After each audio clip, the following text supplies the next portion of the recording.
Hola amigos, ¿qué tal? Bienvenidos a Noche sin Tregua, como siempre, como de costumbre, aquí desde Vinomundo en Brasil de Mora. Pensemos en voz alta.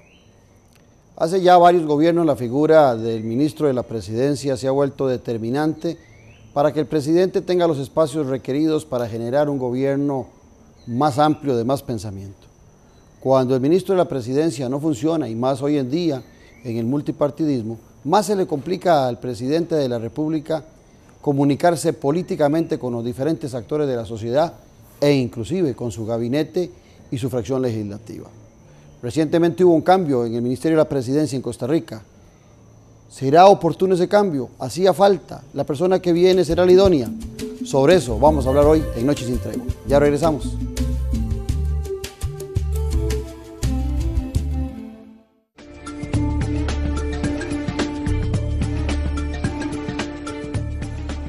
Si hay un ministerio que hoy por hoy representa una fortaleza política en una administración, es el Ministerio de la Presidencia. Sobre todo desde que apareció el multipartidismo se ha vuelto más representativo. Para el tema del Ministerio de la Presidencia y por qué hubo un cambio en nuestro país, hemos invitado a don Sergio Alfaro. Don Sergio Alfaro es el actual ministro de la Presidencia, abogado, politólogo y pues con experiencia política y un hombre políticamente joven. Bienvenido, Sergio.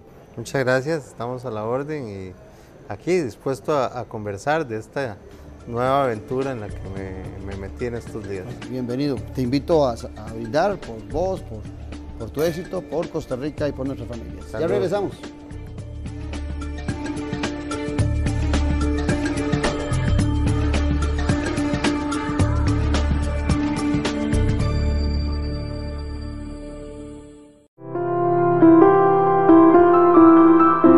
Mucho esfuerzo como para desperdiciarlo en cosas tontas o hacer alguna mala inversión. Entonces sí, me di cuenta de lo importante que era el hecho de ahorrar, de esa misma planeación económica. Entonces no solo la parte deportiva, sino también es un estilo de vida, ¿verdad?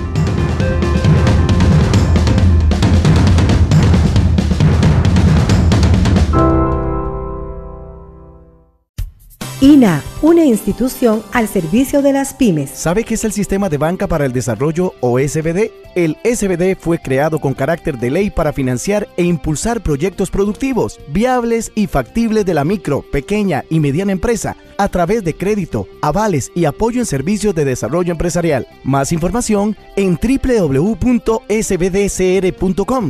Búsquenos en Facebook como SBD Costa Rica. INA, la llave del progreso.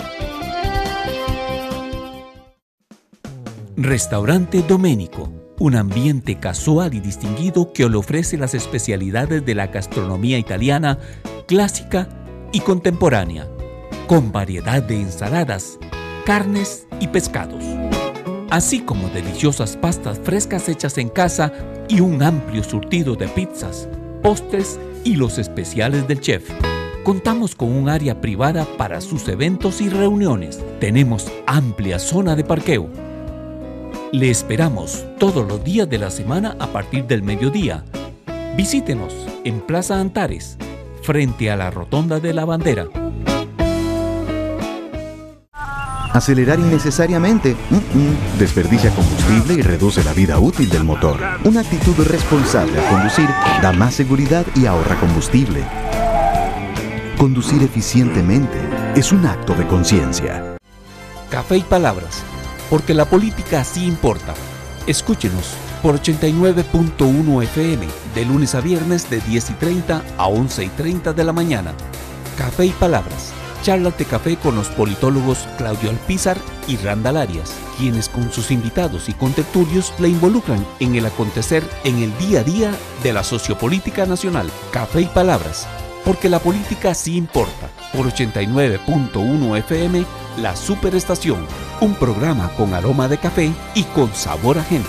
Café y palabras. Recuerde que antes de construir o remodelar, debe solicitar la disponibilidad de agua y los derechos del nuevo servicio en las oficinas de AIA. De lo contrario, usted está incurriendo en una conexión ilegal y se expone a multas y sanciones económicas y de cárcel. Usted no debe pagar a ningún funcionario público o personas ajenas a la institución. Denuncie estas situaciones de forma confidencial a la línea 229-60762. Un mensaje de Acueductos y Alcantarillados. El agua es vida. Cuidémosla. Don Sergio, yo siempre digo una frase para el caso del Ministerio de la Presidencia. Yo creo que si a alguien le interesa o le gusta o le llama la atención estar en el Ministerio de la Presidencia, tiene que gustarle el olor a pólvora. Si no le gusta el olor a pólvora, no puede ser un buen ministro de Presidencia. ¿A usted le gusta el olor a pólvora? Vamos a ver. De la forma positiva, sí. Vamos a ver, la política es una cosa muy viva que cotidianamente cambia, para la que hay que estar dispuesto a cambiar y a cambiar formas de actuar y formas de proceder e incluso a reconsiderar cosas que uno ha previsto y ha decidido en un momento determinado. Uno debe estar dispuesto a revisitar el tema y a volver a replantearlo. También cambian los actores alrededor, cosa que es fundamental en este ministerio, ¿verdad? Cambian los líderes en las fracciones políticas, cambian los líderes empresariales, cambian las empresas que están activas en un momento, luego se desactivan, y así es un mundo muy cambiante, y eso es bonito. A los que nos gusta la política, pues nos gusta ese cambio, esa transformación, y eso digamos que si ese es el olor a pólvora, pues digamos que nos gusta. En el Ministerio de la Presidencia hay un ministerio expuesto a los misiles de la prensa. Así es. ¿Verdad? A los bombardeos del adversario.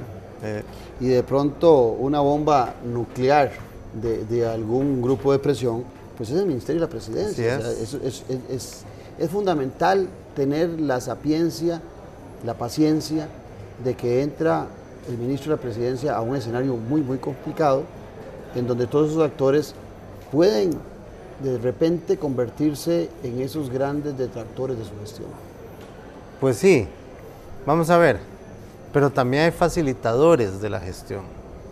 Si bien tenemos una realidad donde hay choque y hay enfrentamiento, también hay factores positivos en ella. Hay gente que está de acuerdo con uno, gente con la que uno puede apoyarse para enfrentar situaciones, y yo siempre creo que la gente debe tender a llegar a acuerdos y a buscar centros donde poder convivir, ¿verdad?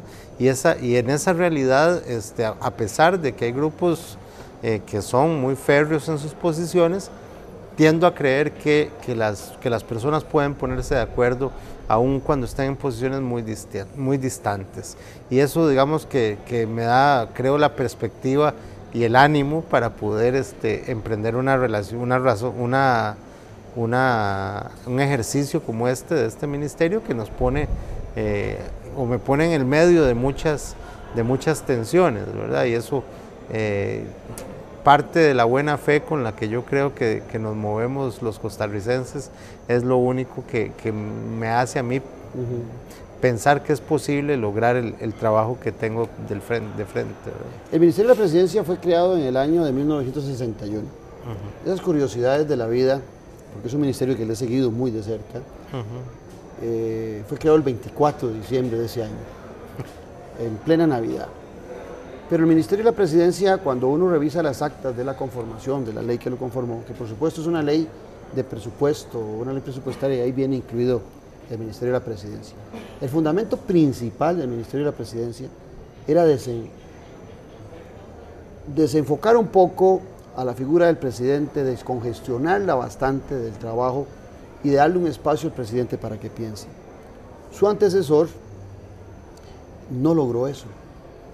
Vimos al presidente más bien muy congestionado de temas, inclusive en muchas ocasiones siendo él más bien el defensor del ministro, o él asumiendo posiciones del ministro y de otros ministros que le correspondían al Ministerio de la Presidencia. Usted va a ser el jefe de gabinete. Eso le exige un empoderamiento. Yo he insistido que don Melvin tuvo el empoderamiento del señor presidente. El señor presidente le dio mucho poder, lo defendió mucho, pero don Melvin no tenía las capacidades. ¿Está usted claro de esa función? Porque a veces quieren limitarse su función solamente en una relación con la Asamblea Legislativa. Esa es una parte. El suyo es jefe político y administrativo de gabinete. Vamos a ver, y todavía más, son 3 partes, porque no es solo la Asamblea Legislativa y el gabinete, es también la sociedad civil y los grupos de presión.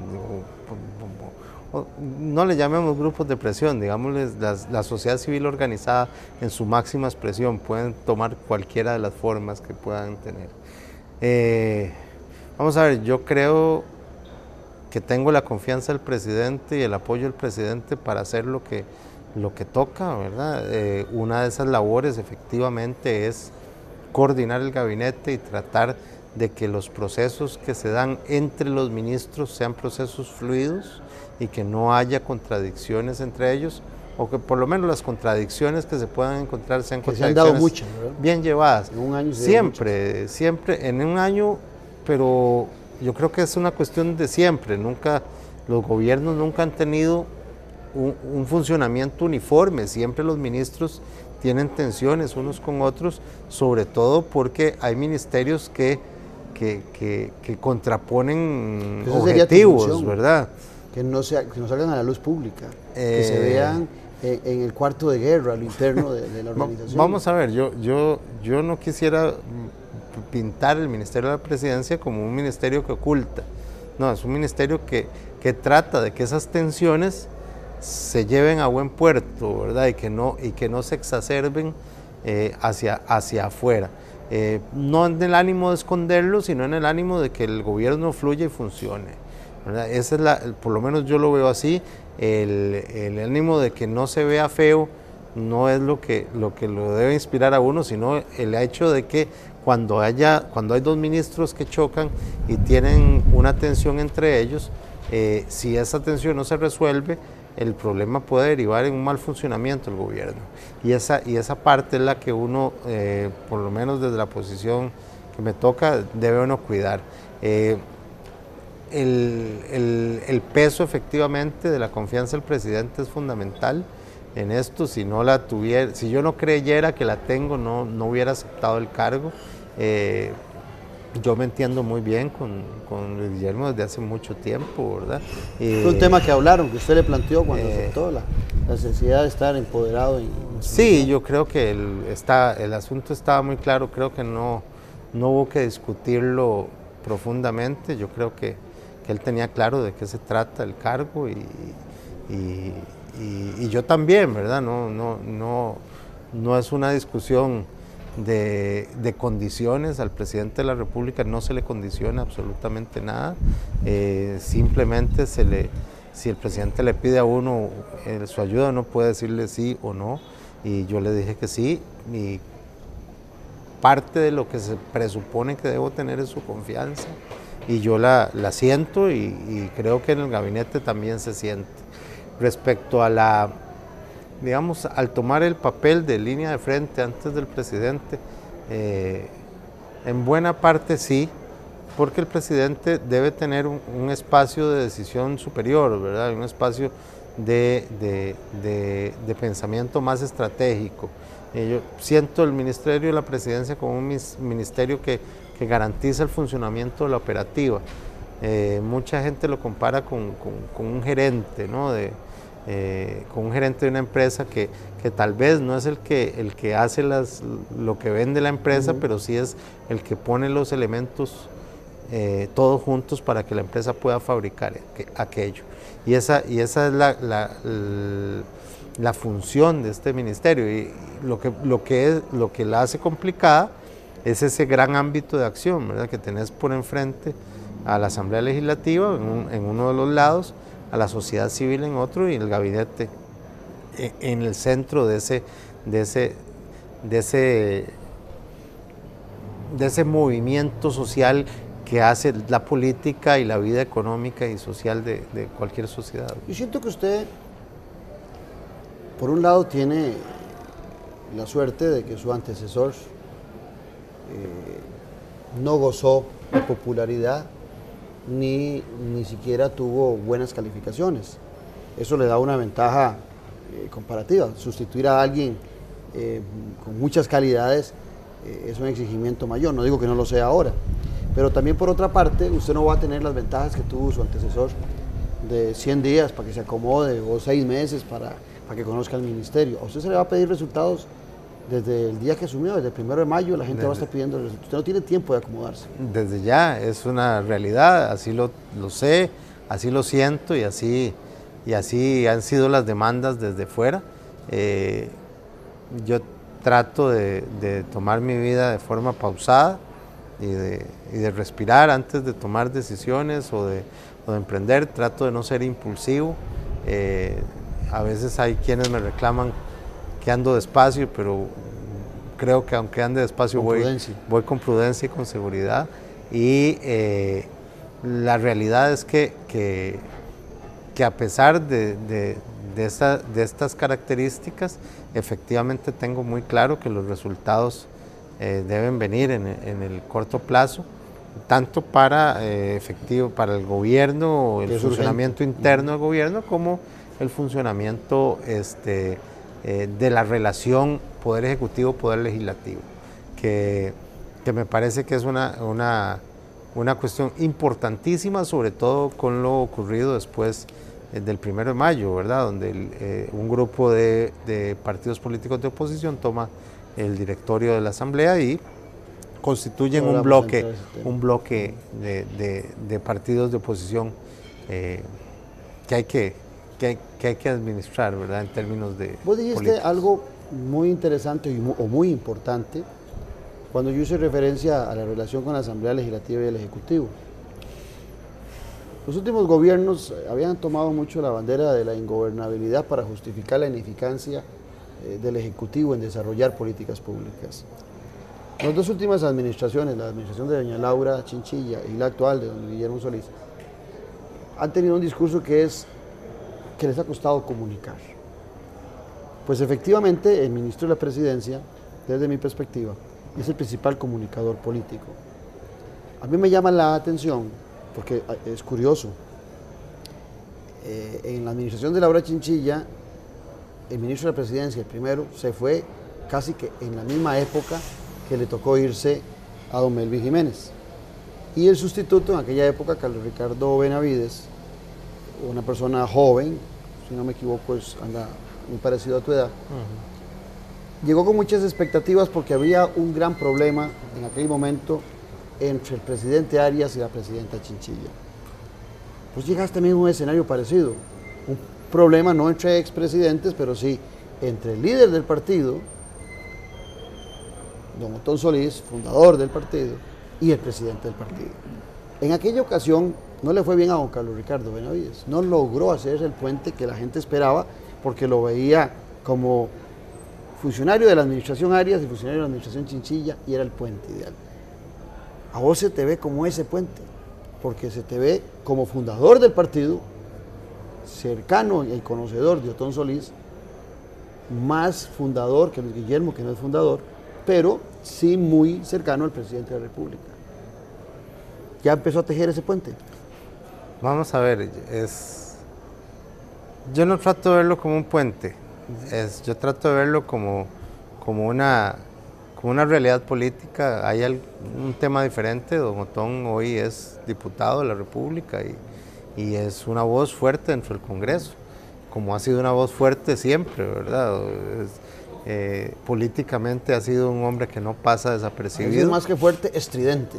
Bueno, yo creo que es fuerte y tiene su carácter y sus particularidades que lo hacen un líder, ¿verdad? Y ese líder tiene esas características. Lo que yo creo es que es un líder con el cual se puede conversar. A mí no me cabe la menor duda, lo he hecho muchas veces.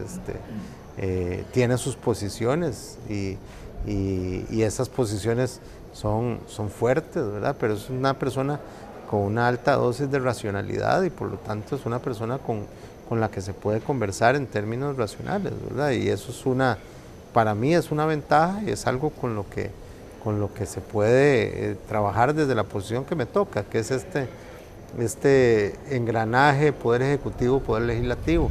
Y por otro lado, tenemos al presidente de la República, que para mí también es una persona brillante, un líder carismático, con una fuerte dosis de inteligencia y de conocimiento de la realidad nacional e internacional, y es un hombre con el que se puede conversar, y cuando tenés dos personas con unas situaciones similares, uno puede ¿Pero lo ves como una prioridad a vos, esa cercanía, o por lo menos esa...? Yo no lo veo como una cercanía personal necesariamente, no. Sí, pero como un diálogo político necesario, sí, y no necesariamente es un diálogo de que terminen tomando café en la casa, sí. No, es un diálogo de ideas, un diálogo de posiciones frente a temas y frente a proyectos. Yo creo que eso se puede hacer y es totalmente viable. Y igual que con don Otón, pues en la Asamblea Legislativa tenemos 57 líderes, porque las personas que están ahí no han llegado ahí por obra de la casualidad, sino que son personas que han forjado durante su vida un liderazgo particular que los ha llevado a tomar esa posición, y esa posición les potencia todavía más su liderazgo, y por lo tanto me toca enfrentar a 57 personas que tienen un liderazgo importante en el país, y eso es fundamental entenderlo y para mí tenerlo claro, de que son 57 personas independientes, aunque vienen agrupados por partidos políticos, tienen cada uno su independencia, sus prioridades, sus realidades y sus formas de ver el mundo.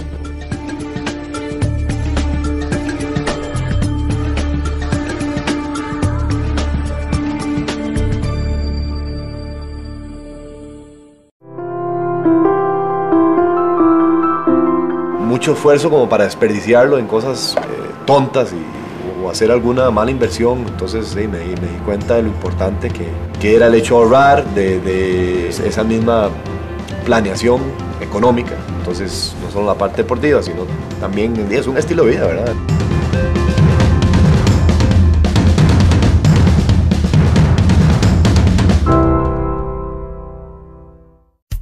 INA, una institución al servicio de las pymes. ¿Sabe qué es el Sistema de Banca para el Desarrollo o SBD? El SBD fue creado con carácter de ley para financiar e impulsar proyectos productivos, viables y factibles de la micro, pequeña y mediana empresa, a través de crédito, avales y apoyo en servicios de desarrollo empresarial. Más información en www.sbdcr.com. Búsquenos en Facebook como SBD Costa Rica. INA, la llave del progreso.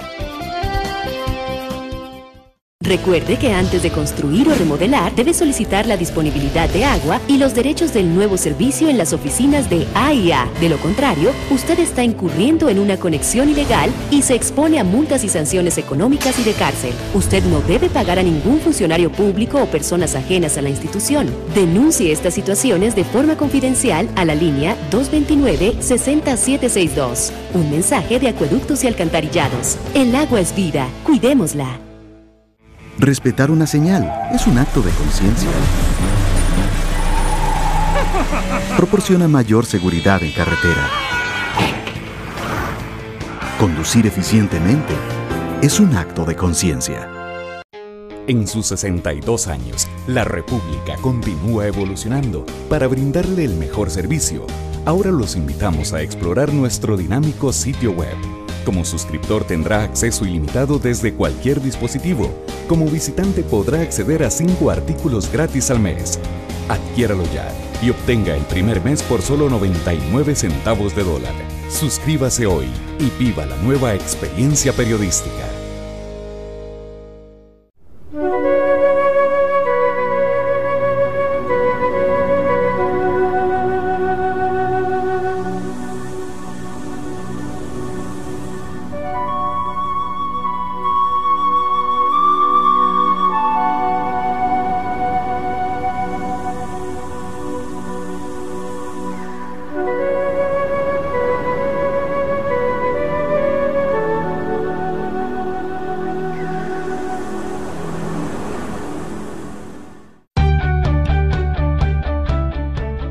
jaladita. Un cigarrillo, 2 cigarrillos. 40 cigarrillos al día. Y así comencé. Cuando consumía el tabaco, yo no podía fumar en los parques. Los accesos se cerraban. Que terminaba uno aparte, como en una esquina, aislado. Lo quité, si no me hubiera perjudicado. Proteger a mis hijos, en la medida que yo deje de fumar, les ayudo a crecer en salud. Ya no se trataba solo de mí, sino también de mi hijo. Dejar de fumar no duele.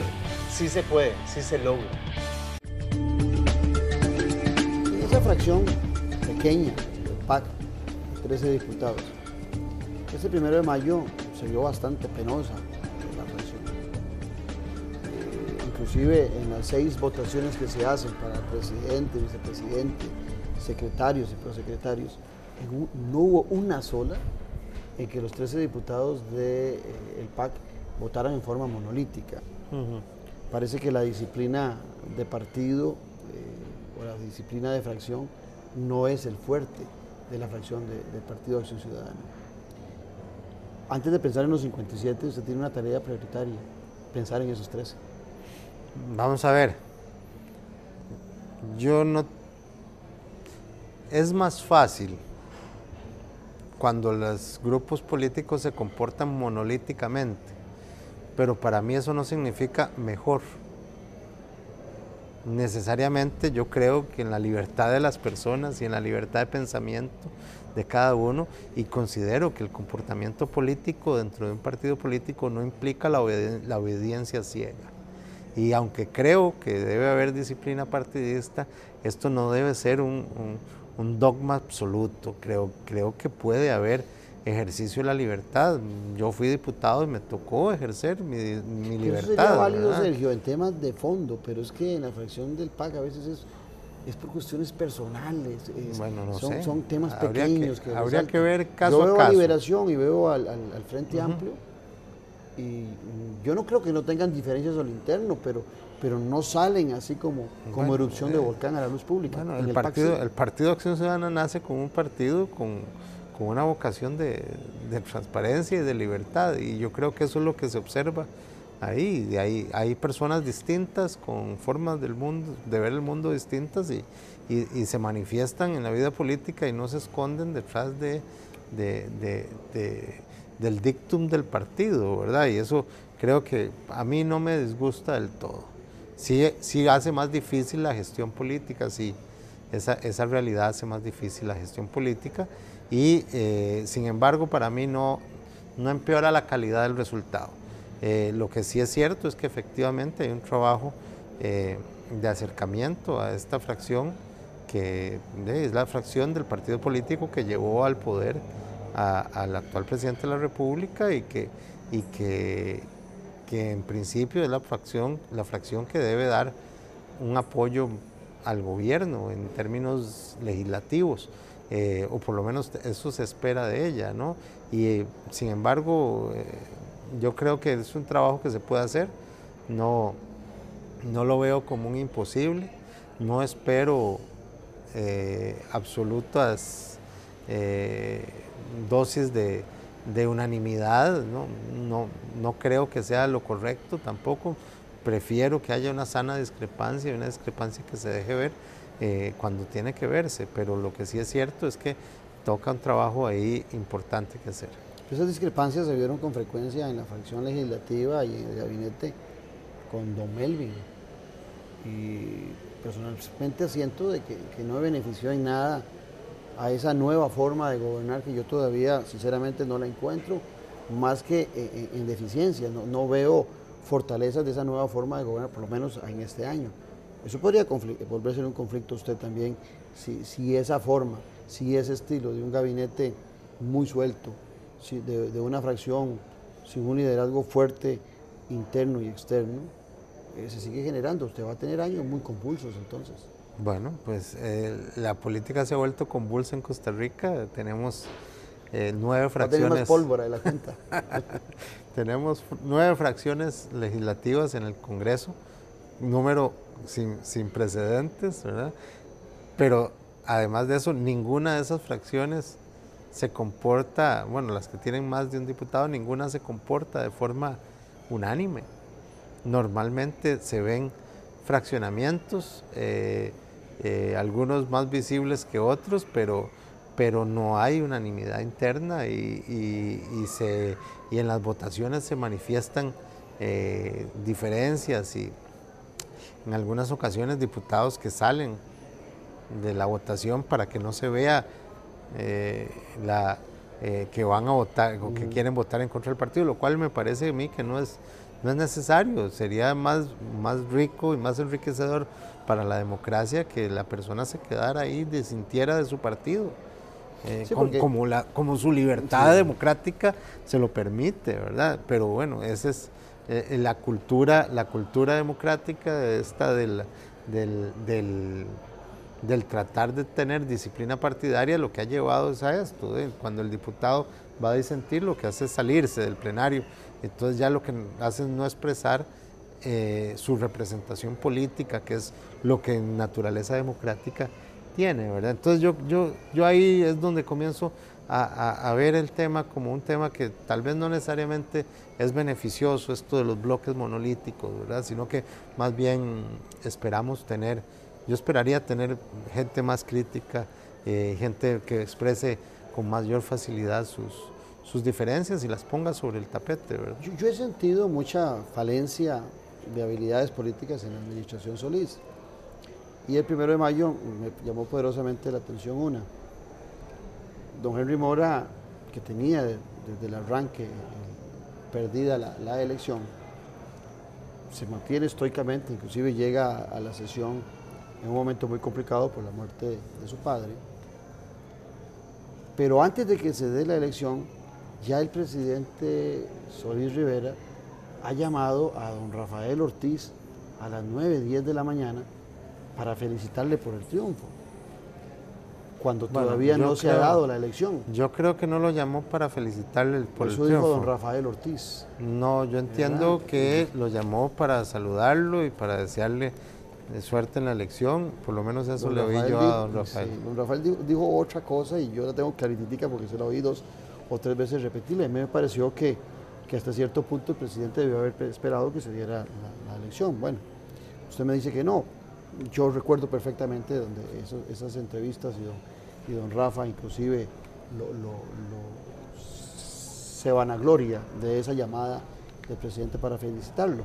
Pero después, cuando viene la elección, cuando solo 11 de los 13 diputados votan por don Henry, rápidamente Claudio Alpizar piensa que son Epsi Campbell y don Otón Solís que no votaron por don Henry. Pero resulta que en determinado momento de la elección, 2 libertarios públicamente reconocen que mantuvieron su palabra y votaron por don Henry Mora. Entonces la suma ya me dio que eran 4 los que no habían votado por el Partido Acción Ciudadana. La misma fracción expuso, y yo no sé por qué el diputado Solís lo aceptó, me parece que se expuso demasiado a hacer un papelón, que le dieron 10 o 12 horas para ir a buscar la presidencia. No le faltó tacto, manejo político a esa fracción para decidir un candidato único y no estar en esa jugadera que se veía mal y que inclusive me da la impresión que hizo dudar al mismo Frente Amplio, aliado político, de darle la votación porque encontraba inconsistencias en la definición del candidato. Sí. Bueno, desde el punto de vista del gobierno, en términos reales, la incidencia sobre lo que pasa dentro de las fracciones legislativas es poca. Normalmente, a pesar de que haya partidos que tienen muy férreo su control de liderazgo y todo lo demás, lo que pasa dentro de las fracciones legislativas termina siendo una cosa muy particular de las fracciones legislativas. Tenemos al presidente de Liberación Nacional que sale a decir una cosa y que le parece correcto una cosa y su fracción va y hace otra cosa. ¿No? Entiendo que la hace también en un ámbito donde no todos estuvieron de acuerdo en la decisión que tomaron. Bueno, entonces, a mí estas cosas no me parecen antinaturales, me parecen naturales. Yo creo vio muy mal don José María Figueres. Bueno, pues ¿qué esperamos? Que haya unanimidad en los partidos políticos. Los partidos políticos están compuestos por gentes como usted y como yo, que diferimos. aunque estemos formando parte del mismo grupo político, lo que nos hace ser parte de un grupo político es compartir una serie de ideales básicos, pero no todos los suyo ideales. Es gobierno. Bueno, esa es la diferencia en relación a los adversarios. El partido político que nos llevó al Poder Ejecutivo, este partido político tiene una representación legislativa, eligió a 13 personas, independientemente de las cosas que hayan pasado ahí. Este grupo tiene una propuesta y tiene un gobierno el cual tiene una propuesta y estamos tratando de llevarla adelante, independientemente de las dificultades que se presenten al interior de la fracción. Yo creo que hay ahí un trabajo que hacer y yo no veo que estas diferencias y estas ¿No participó usted de disputas ese, mal en términos de ese ejercicio políticos en la fracción para este 1 de mayo?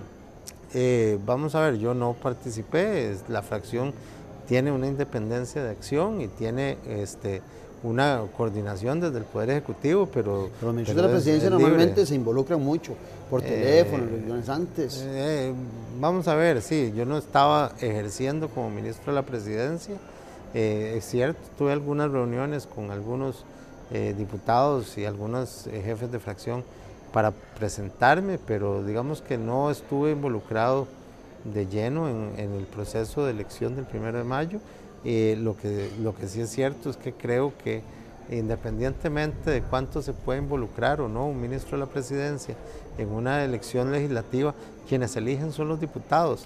Y normalmente cuando el ministro de la presidencia más bien se mete demasiado, hay problemas, porque los diputados reclaman su independencia y frente al Poder Ejecutivo dicen, no, mire, respete este espacio que es nuestro.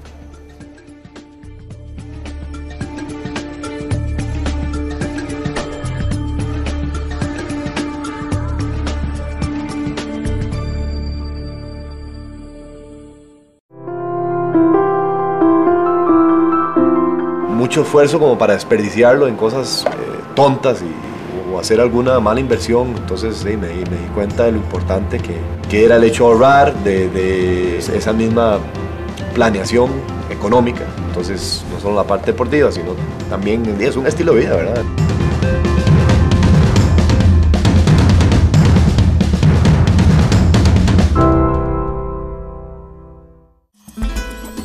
Vinomundo es un lugar creado para fomentar y cultivar la cultura del vino. Nuestra gastronomía se define como fusión mediterránea. Es un sitio único en el país, el cual posee la infraestructura que asemeja la arquitectura clásica europea. Vinomundo cuenta con varios ambientes para disfrutar: restaurante, 2 cavas, bar y salones de eventos. Vinomundo, donde el vino se toma con el alma. Para información y reservaciones puede llamar al teléfono 2249-4715. Una jaladita. Un cigarrillo, 2 cigarrillos. 40 cigarrillos al día. Y así comencé. Cuando consumía el tabaco, yo no podía fumar en los parques. Los accesos se cerraban. Que terminaba uno aparte, como en una esquina, aislado. Lo quité, si no me hubiera perjudicado. Proteger a mis hijos, en la medida que yo deje de fumar, les ayudo a crecer en salud. Ya no se trataba solo de mí, sino también de mi hijo. Dejar de fumar no duele. Sí se puede, sí se logra. Acelerar innecesariamente. Desperdicia combustible y reduce la vida útil del motor. Una señal es un acto de conciencia.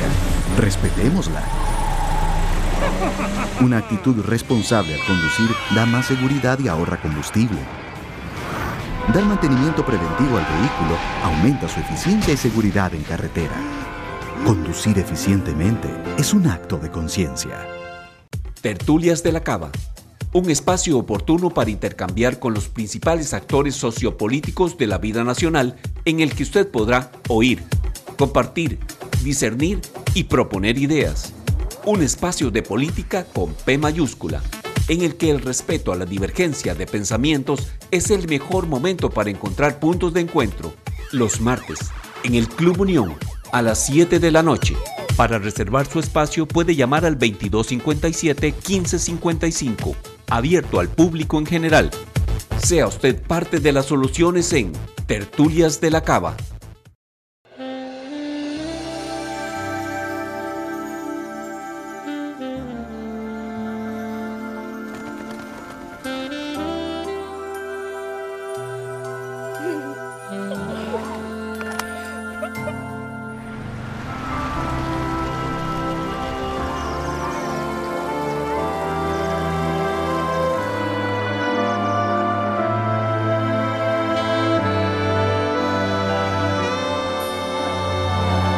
Crecimos con usted. La historia de su familia es la historia del INS, Instituto Nacional de Seguros.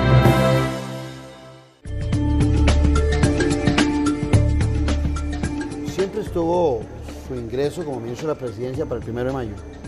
Le pregunto porque,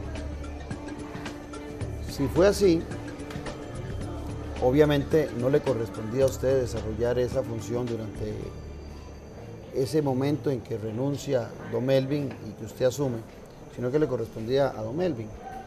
Porque me da a mí la impresión de que su nombramiento estaba pactado para el 1 de mayo, que ya estaba conversado entre usted y el presidente de la República, que es la imprudencia del diputado Morales Zapata, que se adelanta a anunciar públicamente la sustitución de don Melvin, que hace al presidente adelantarse a anunciar que pronto va a escogerlo, pero me da la impresión de que usted desde un principio había pactado ingresar como ministro de la Presidencia el 1 de mayo.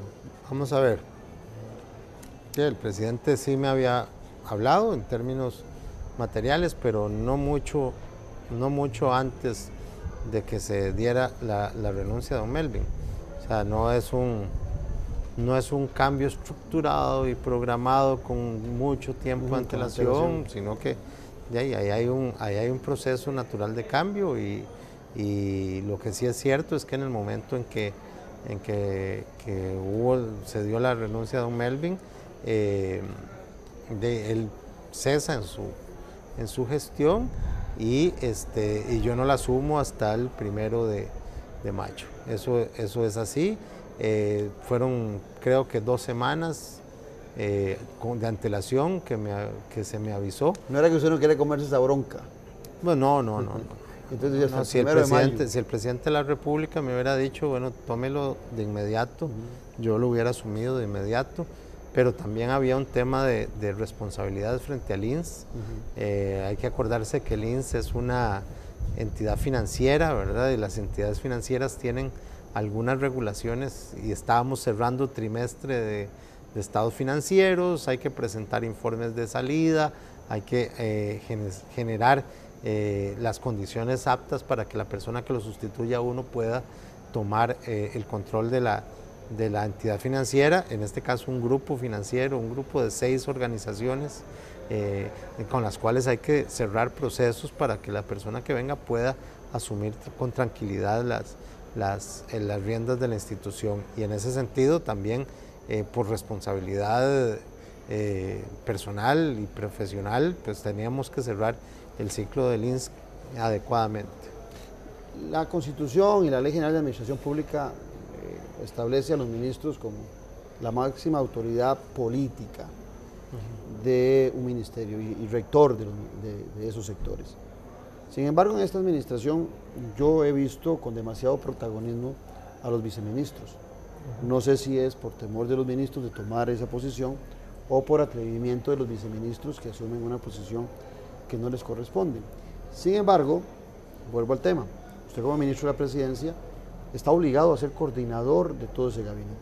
Eso lo establece usted como el comunicador político por excelencia, quien va a estar reunido con los grupos de interés, con los grupos de presión, porque la comunicación política va más allá de los medios de comunicación. Es reconocer que en estos días, desde que se dio su nombramiento, a usted lo veo con mucho respeto en los medios de comunicación, en la prensa, algo que su antecesor no hacía. Inclusive aquí lo invitamos 2 o 3 veces y nunca tuvo la gentileza de venir como usted. Pero esa relación suya con la prensa y esa relación de los ministros como la máxima autoridad política en coordinación con el ministro de la Presidencia, ¿cómo la ve al momento de comunicar los grandes hechos que se van a acontecer en gabinete?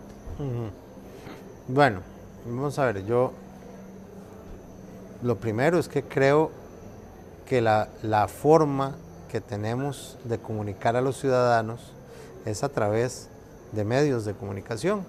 Ahora la tecnología nos ha dado acceso a algunos medios de comunicación, digamos, menos estructurados que los medios tradicionales, más inmediatos, más cercanos, incluso que permiten a la persona escoger qué ve y qué no ve, ¿verdad? Antes la televisión, bueno, todavía la televisión sigue siendo un medio de una sola dirección, entonces uno tiene que comer todo lo que le dé ese espacio, pero desde el control remoto ya tenemos hasta el zapping, la gente cuando no quiere ver comerciales se pasa.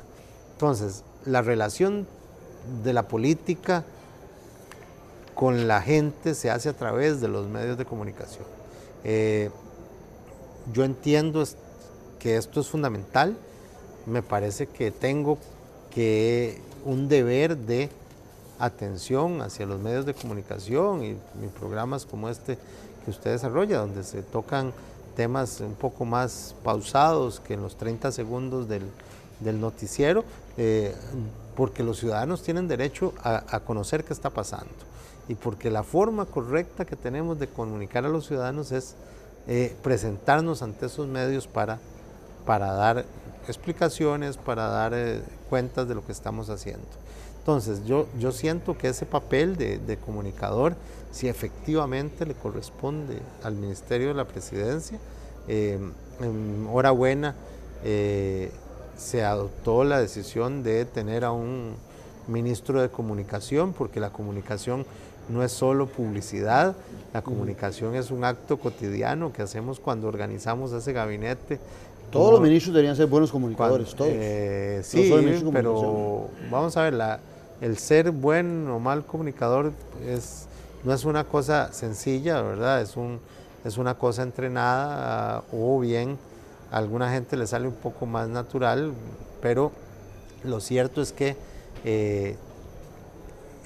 las personas que no han sido entrenadas para enfrentar el espacio de discusión público, a veces tienen ciertas dificultades, y esto no las convierte en malos o buenos ministros, pero sí efectivamente enfrentan una dificultad para comunicar hacia afuera lo que están haciendo.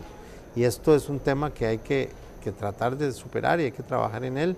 Los gobiernos tienen que poner empeño en la comunicación, por eso el tema de tener un ministro de comunicación es importante, porque no solo es un tema de que esté la persona ahí, ni que sea el vocero del gobierno, porque no es función ser vocero del gobierno, sino lo que debe ser este ministro de comunicación es un estratega de la comunicación, es una persona que diseñe la forma de comunicación del gobierno. Yo tengo grandes diferencias, yo creo que no se ocupa un ministro de comunicación, creo que inclusive ni en la Ley General de Administración Pública existe.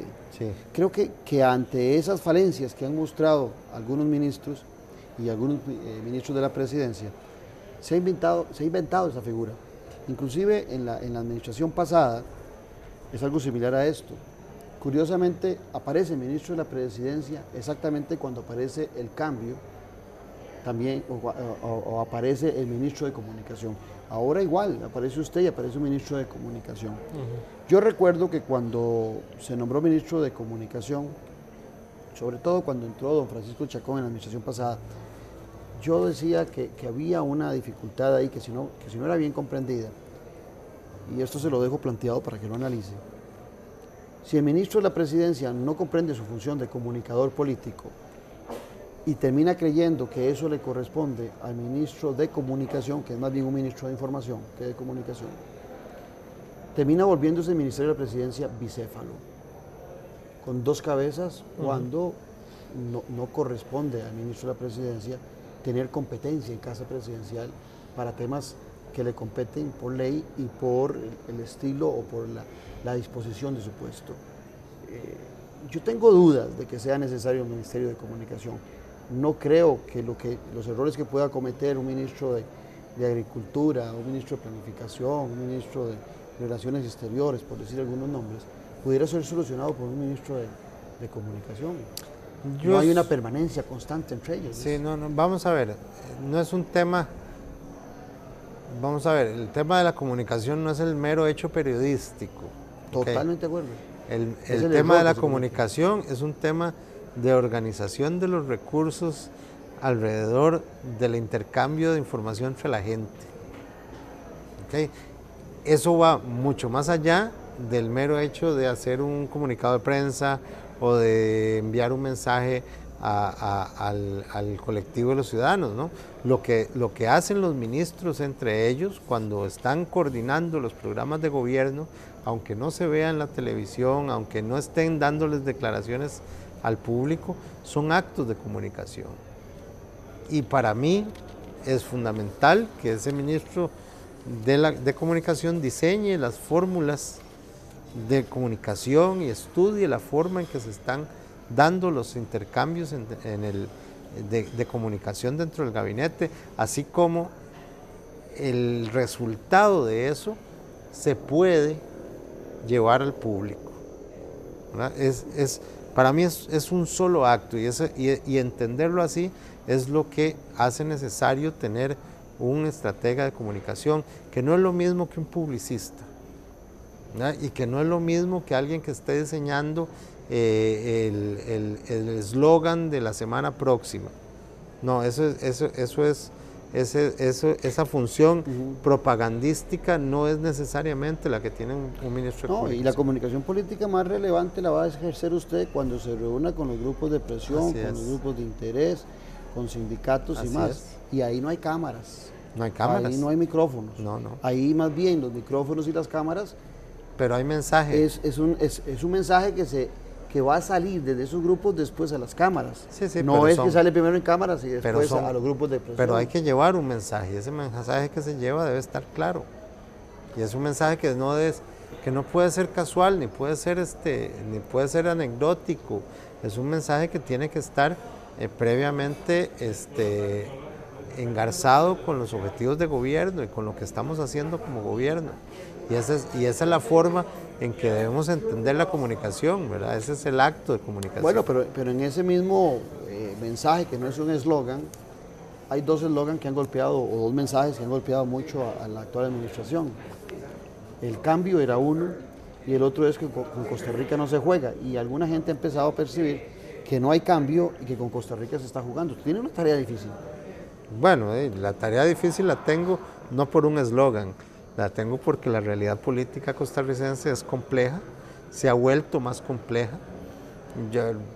A mí me tocó ser diputado en un momento donde todo estaba relativamente más fácil, la división era muy profunda entre las posiciones políticas, pero estaba muy claro, había dos bloques, los que estábamos en contra del Tratado de Libre Comercio y los que estaban a favor, y eso permeaba en la Asamblea Legislativa y generó dos bloques, y eso digamos que hacía la política más clara de explicar. Hoy tenemos una política muy compleja, porque lo que tenemos son múltiples grupos dentro de la Asamblea Legislativa, donde no solo son las fracciones, sino los grupos internos de las fracciones, y esto hace que la complejidad sea mayor. Entonces, no es un tema de eslogans o no eslogans, es un tema de que la realidad política costarricense se volvió compleja. Pero en y esa debemos complejidad afrontarla con seriedad y con mesura.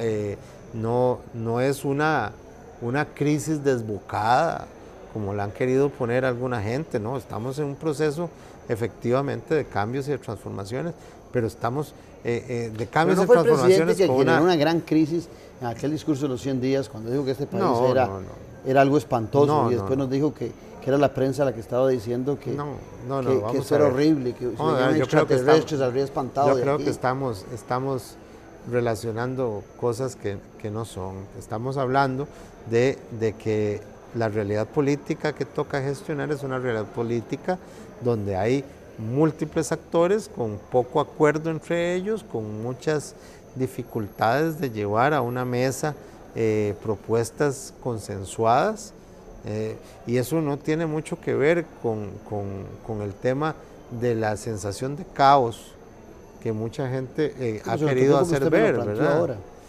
Yo creo que no hay un caos, lo que tenemos es una complejidad que se puede administrar, y para mí no es un asunto absolutamente perdido, como se quiere hacer ver, no, es un asunto administrable donde las personas se pueden poner de acuerdo y podrían tener acuerdos políticos de mediano y largo plazo sobre temas, ¿verdad? Yo no esperaría que tuviéramos de nuevo un gran bloque de proyectos que pudiera ser avalado por un gran bloque de diputados. ¿Hay alguna marca que usted encuentre en este primer año? Marca PAC, marca Solís Rivera en esta administración. Sí, tenemos una economía estable como hace mucho tiempo no la hay, ¿verdad?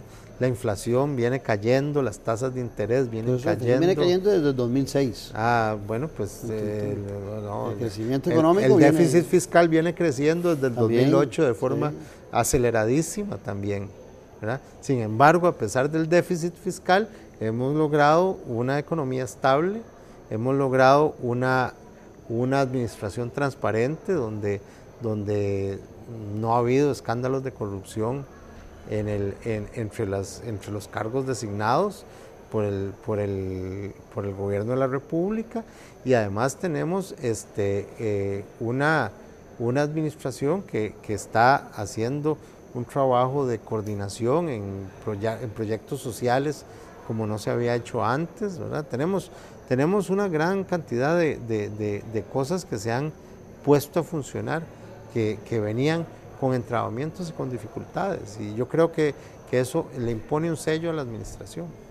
No, se lo preguntaba porque en el discurso del 1 de mayo del presidente yo encontré un informe de políticas incrementales, cosas que se vienen haciendo, que avancemos, que la red de cuido, que la entrega de bonos, o sea, de buscar resultados y a veces de forzar un poco los resultados de la actual administración.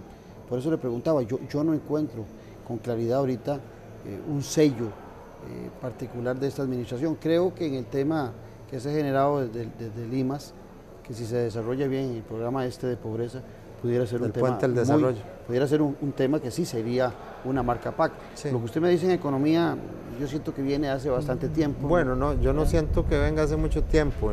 Apenas en enero del año anterior hubo una debacle del tipo de cambio brutal, el tipo de cambio cambió de precio. Ahí sí le reconozco de forma muy buen manejo alarmante. Al presidente del Banco Central. Y el presidente del Banco Central ha logrado generar una estabilidad en el tipo de cambio, y esto tiene el país en una economía relativamente tranquila, con un crecimiento mayor a la media de América Latina, y creo que es una economía que no está